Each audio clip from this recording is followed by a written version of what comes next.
That day I went from knowing no one who had ever lost their house in a tornado to knowing 6 people who lost everything in one day.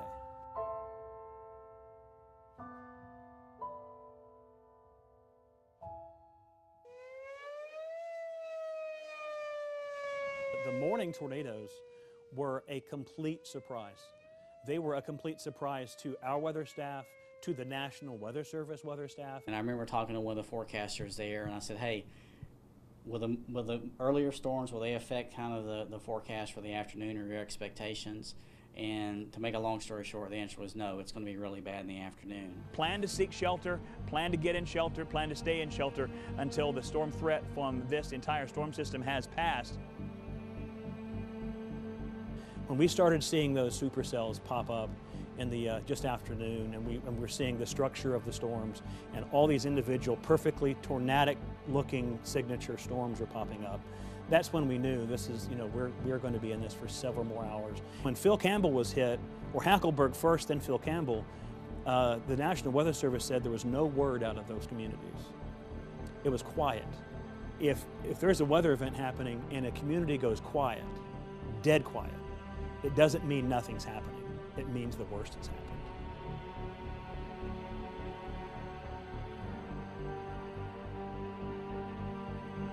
Right now on the phone is meteorologist Gary Dobbs. Gary, you're in Mount Hope. You need to seek shelter. He wanted to be that person that was able to verify, here's a tornado. I see it. Oh, I see the rotation now. Wait a minute, I'm getting this. If I had to judge what this is, it looks like an F4, and I am going to have to go inside. Gary Dobbs right now seeking shelter in his storm shelter right now. You can hear the wind picking up. It is picked up, and it is, well, I got to go inside, okay? Gary Dobbs heading into a storm shelter, and his cell phone just cut off there. You know, your heart and your stomach just sinks. It was terrifying. What in the world is happening, Gary? It gives me goosebumps thinking about it now.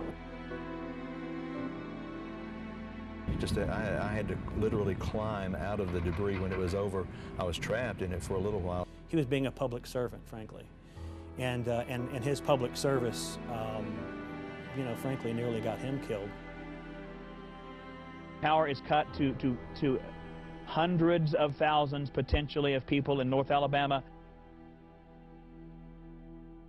The electrical grid failed. No one could see us. Every storm siren went silent, every one of them. At that moment, you realized every word that you would say from that point forth was going to be seen by virtually nobody.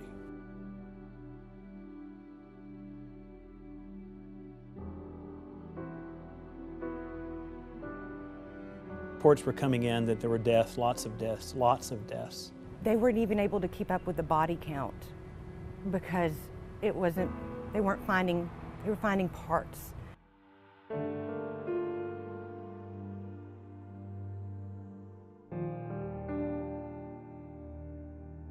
People can really do amazing things when they come together. People you don't even know that stop to see what they can do. We need to help them as much as we can. Tragedies like this, it's nice to see the good that can come out of something so devastating. The community here in the Tennessee Valley always steps up. April 27, 2011 will be a day that I will never forget, and I think our community will never forget. But I think that we've learned a lot of lessons, and 5 years later, we are better prepared going forward.